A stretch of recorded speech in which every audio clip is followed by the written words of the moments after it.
Well, thank you very much, Ini. You were sight for saw eyes in red now. Sight for saw sight. Sight for sore eyes, Ini. Lovely in red this Valentine's Day. Yes, indeed. Really serving us Valentine vibes. Well, thank you so much for that. But we are turning our attention now to matters in the Niger Delta region of the country. We all know that the Niger Delta for many years has been the goose that lays the golden egg. And we have joining us this morning Mr. Theophilus Alaye, who is the president of the Ijaw Youth Council Worldwide. Thank you so much for joining us this morning on Sunrise Daily, and happy Valentine's Day to you. I hope you're celebrating Valentine's. For sure. Because there's not one shade of red on you. No, this is official engagement. So after this, then we go into the Valentine activities proper. If you say so, if you say so. But, you know, quite a number of issues to look at in the Niger Delta region. There have been quite a number of them coming up with looking at curbing insecurity, how the NDDC has been faring. Only recently, there was an agitation that, aside the NDDC, the Niger Delta Development Commission, which was, formed to look at development in the Niger Delta region, there's also now a call for another development commission, the South-South Development Commission, separate from the Niger Delta Development Commission. Is that something that the Ijaw Youth Council is aware of? And how is it, if it is aware of it, is it backing it? Yes. First of all, the NDDC was established to look into the Niger Delta development. But the NDDC established is derivation-based. NDDC, the money that comes into NDDC is from the percentage that is getting from the oil and gas activities that's domiciled in the Niger Delta. Since the IOCs cannot really meet up with their corporate social responsibility, and the federal government on its part cannot meet up with the infrastructural needs of the people of the Niger Delta, the NDDC was established. Today we are talking about Regional Development Commission. So the NDDC, as per se, does not just look about the South-South geopolitical zone. The NDDC cut across all oil-producing states. So today, if Kogi State happens to be an oil-producing state, it's going to be part of the NDDC. Yeah, but it will not fall under the Niger Delta, will it? It will definitely. That is today, as we speak, Anambra is about to be incorporated into the Niger Delta Development. We have Imo State in the Niger Delta Development Commission. We have Ondo State in the Niger Delta Development Commission. We also have Abia. So yeah, but these states, they are all, in the southern parts of the country. Yeah. Ondo State has a sea line. Yes. It's very close to, a number of is close to Edo State. Yeah. Edo State is a part of the NDDC. So you have mostly states within the South-South region. It may be a few in the Southeast region. We're saying tomorrow that if oil, they've been prospecting for oil in Borno State since I can remember. If they find oil in Borno now, or as they have found in Bauchi now, Bauchi will now be a part of the Niger Delta development. I mean, wouldn't that be an aberration? Yes, that is why the people of the Niger Delta over time asked. Because when Anambra got their oil production to commercial quantity, there was a request, a motion in the National Assembly that since Anambra State has gotten oil to commercial quantity, that they should be incorporated into the NDDC. Those discussions are there.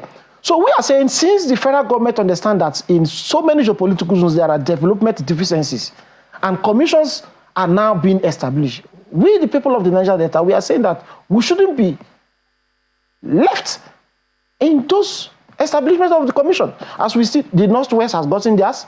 The Southeast has also gotten there. So now, we have Imo State, we have Abia State from the Southeast that are part of the NDDC.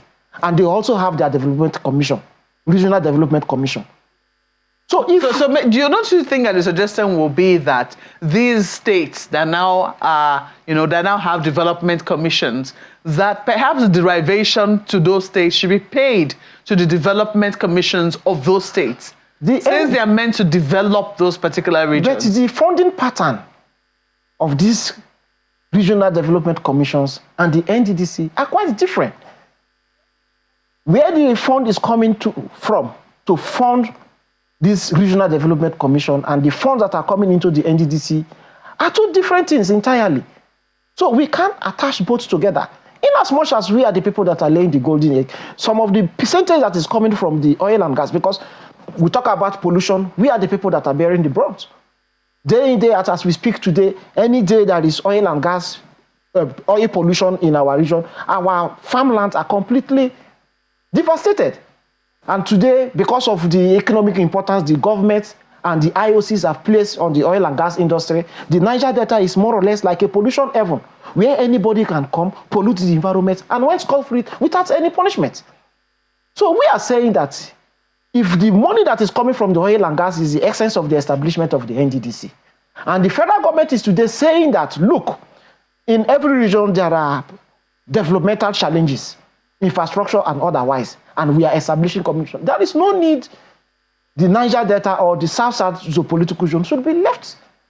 So we are even though the essence of all of these developmental commissions is the same. It's to develop the infrastructure, make sure the region is developed. That's what the Niger Delta Development Commission was meant for. So if other regions are getting their own development commissions, is exactly what the NDDC is supposed to be doing in the Niger Delta that they are supposed to be doing. So doesn't it, isn't it going to be duplication to say, let us have another South-South Development Commission? Now, the percentage of this that is coming from going to the commissions, the regional commissions, is directly from the federal allocation. So we are saying that since we, as the Niger Delta Development Commission, the revenue that is coming to us is as a result of the oil and gas facilities or the production that is happening in our place. And if the federal government is now giving certain percentage to regional development, it should be given to us. I mean, I listened to you talk about how the degradation in fact, there's a court case right now, right? There's a court case now in the UK. Yes. And I can see protests from young people in your region of the country. So the Development Commission that has been collecting allocation to better the lives of the people in your region, would you say that the NDDC has been doing its job? To a larger extent, when you talk about environmental issues in the oil and gas industry, international best practice has made us to understand that the polluter pays. It is your facility. It has nothing to do with us. So like in the case that is going on right now, Shell should be the one that there should be, that is the international best practice. So when it comes to the NDDC, what work have they been doing in your area, in your view? Yes, the NDDC is an interventionist agency that has to do with the empowerment and to cover up the infrastructural deficiency that is in the Niger Delta.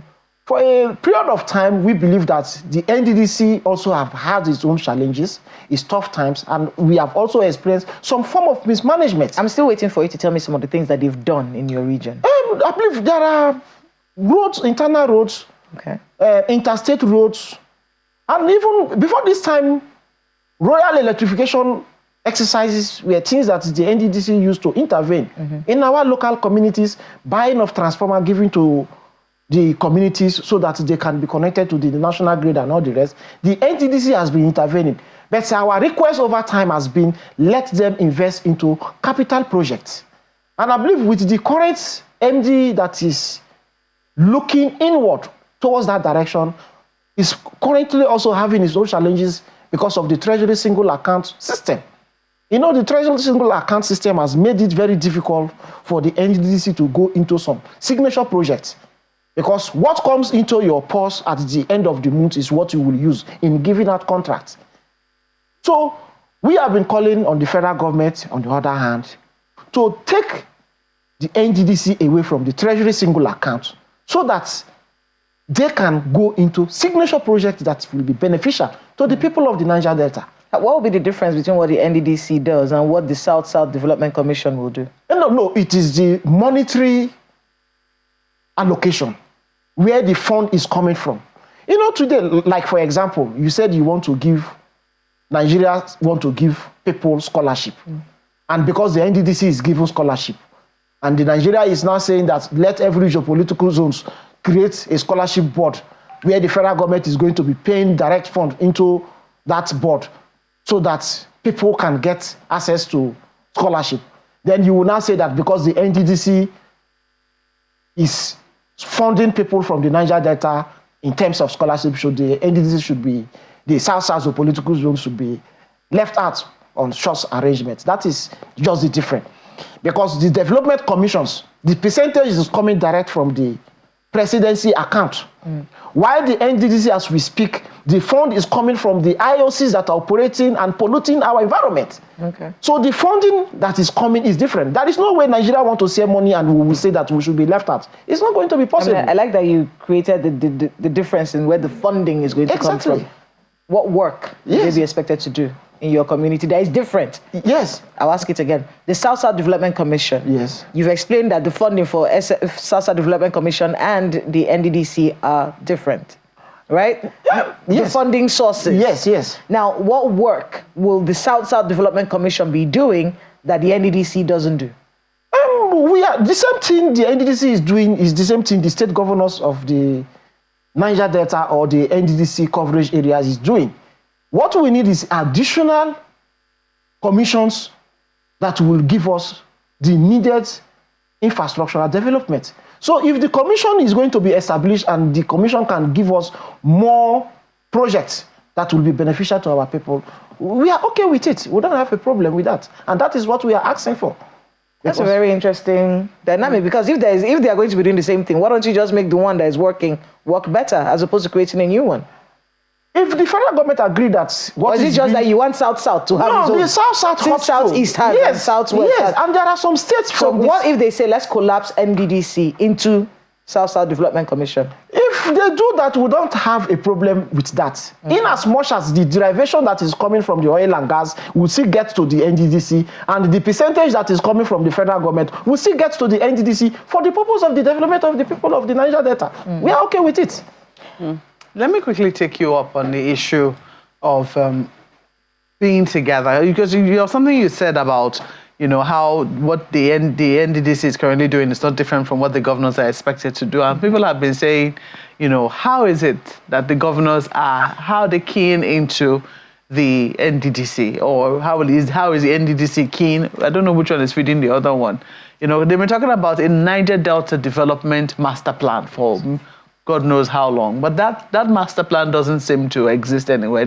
If it does exist, it doesn't seem that the governors are aware of it. I have had the privilege of speaking with a few South-South governors before now as to where exactly their own developmental strategies fitted in with the Niger Delta Development Master Plan. And it didn't seem like they were aware that there was any such thing. And if they were, it didn't look like they were implementing it. It looked like they were just going about their own agenda. So as somebody who has been very concerned about the development of the Niger Delta region, is this something that bothers you, that there's no overall? I mean, you take a look at the South-South region, people that talk about the East-West road and how it's remained uncompleted, yet it is a key road within the South-South region that has remained uncompleted for years. I keep asking, if all of the regional leaders there were to put their resources together, is it that road would not be finished, seeing that it is a live wire serving the South-South region? So for you, when you assess just how governors are doing and how the NDDC is doing, do you think that there needs to be an overarching coordination so that people can actually see development come to them? Yeah. Thank you very much. Some of us over time has also made those suggestions that at least there should be some form of synergy between the NDDC and the governors of the various states that are under the coverage of the NDDC. But administrative bottleneck, the challenges, the power that control the center, the difference between the political parties that also manage the state, directive where they are taking their directives from and how to implement, political party interests and all the rest has also to a larger extent impacted those developmental deficiencies within the NDDC. Be that as it may, before when the likes of Tima Library were in the NDDC, I believe we heard that the NDDC have a master plan where they are going to beautify the entire Niger Delta, connect all the Niger Delta states together. Even the coastal road that was awarded by Mr. President is one of such, because I believe, and I'm still aware that the NDDC carry out the environmental impact assessment and also the project analysis of that particular road. But because of financial difficulties within the commission, they were unable to carry out that particular project. And today, the federal government deemed it fit the importance of that road, and they have kickstarted that project. But we are believing that it is high time, because at least we have now the Brace Commission, the South governors have now come together to see how they can. So with such development, we believe that in no distance time, there will be some form of synergy. I'm glad you mentioned the Braced Commission, because I was, very aware when it was formed. Do you think, is the NDDC a part of it? Or do you think, if it isn't, do you think it should be? No, the NDDC is not part of it. That is just the acronym for the states. Yes, the states. I know, yes. But I'm saying, given the fact that they're looking at overall development, do you think that the NDDC should have a representative there? It is the responsibility of the governors to convince the NDDC beyond reasonable doubt why the NDDC ought to be part of that Brace Commission. Because in as much as the NDDC is concerned, it's not just about the South states. Abia is there. Abia is not part of the Brace Commission. So if you are bringing the NDDC into the Brace Commission, definitely you are telling the NDDC to come and look within the South geopolitical zones. As governors, these are the areas we are lacking. And these are the areas in my state as a governor that I would want synergy or collaboration with. Like Bayelsa State, if the government believes that their number one problem is water or electricity, NDDC, for XYZ reasons, in the 2027 budget, please prioritize the electricity generation projects in our state. We are going to partner with you, or prioritize water generation. Those are the ways the Brace Commission will convince the NDDC in order for the NDDC to be part of the Brace Commission. Because the establishment mandate of the NDDC does not give them that right to be part of such establishments. So oil theft continues to be a major issue. We keep hearing that, oh, look, the federal government is looking to ramp up oil production, especially now that prices are dropping. That we should be doing close to 2 million. Towards the end of last year, we're hoping to get to 2 million barrels per day. We still haven't been able to hit that target. I've seen you, praise a few pipeline contractors in terms of the success of the work that they're doing. But can you really say that they are successful if we're still not able to meet our production targets per day? What we will ask is it as a result of oil theft, or is as a result of some areas the NNPC as the company that is at the face of the oil and gas industries? We have to put all those questions before us before we can get. Before this time, Nigeria has produced over 2.2 million barrels per day. So the question is, pipeline vandalism as a result of protests from the Niger Delta reduced. Then as a result of unemployment that was very domicile in the Niger Delta, people now keyed into the illegal bunkering and all the rest. It affected the production. Today, the federal government thought it wise that the people of the Niger Delta, especially the oil-producing community, has been clamoring for inclusion in the oil and gas industry. When we talk about even the 3% OSCOM derivation that is being given to them, we told them that that money should be at least like 10-15%, so that the host communities will be seeing themselves as stakeholders in the oil and gas industry. And those facilities that are domiciled in their area, they might take responsibility to safeguard and protect them. Be that as it may, today, after the federal government thought it wise that the people of the Niger Delta should be carried along and the pipeline surveillance jobs are given to our people, we have seen improvement in the production. We are going somewhere. But it's clearly still not enough. So more hands need to be engaged. You have taken Mr. A, you have tried him. There is some level of improvement. So what about if you take more hands in the various states? Definitely we are going to get the needed result. It's even from the side of the NNPC and some players within the corridor of power are comfortable with the politics they are playing with the oil and gas industry in the Niger Delta.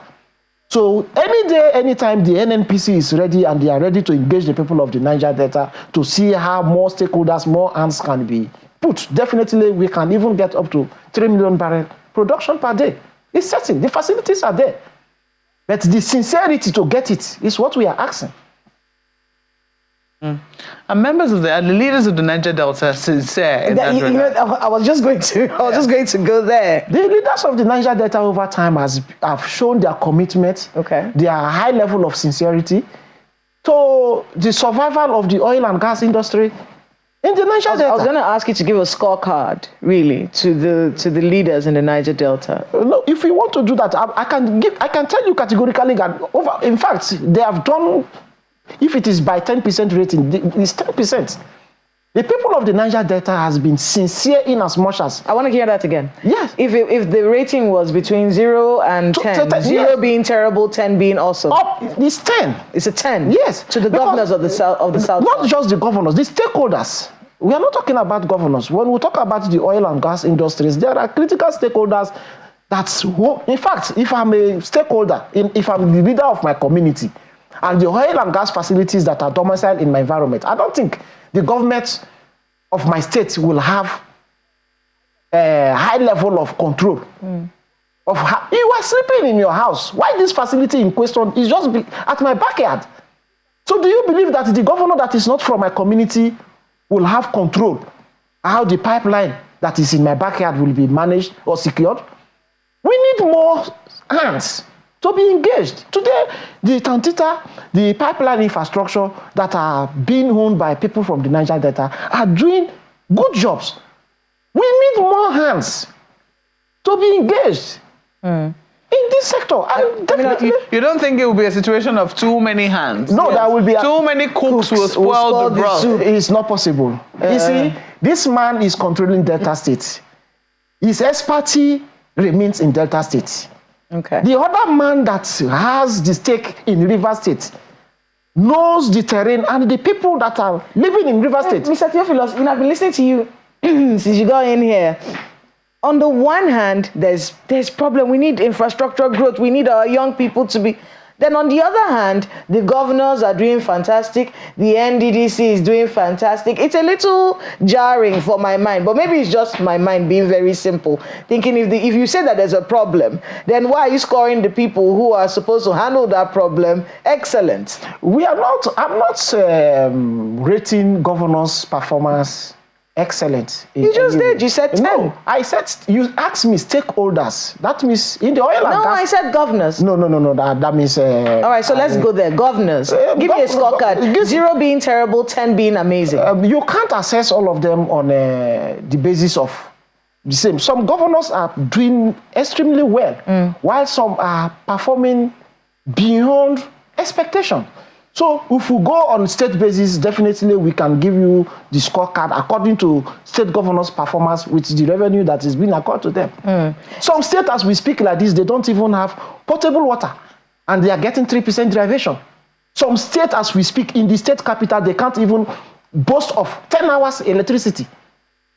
So why some states, they enjoy almost 18 hours light.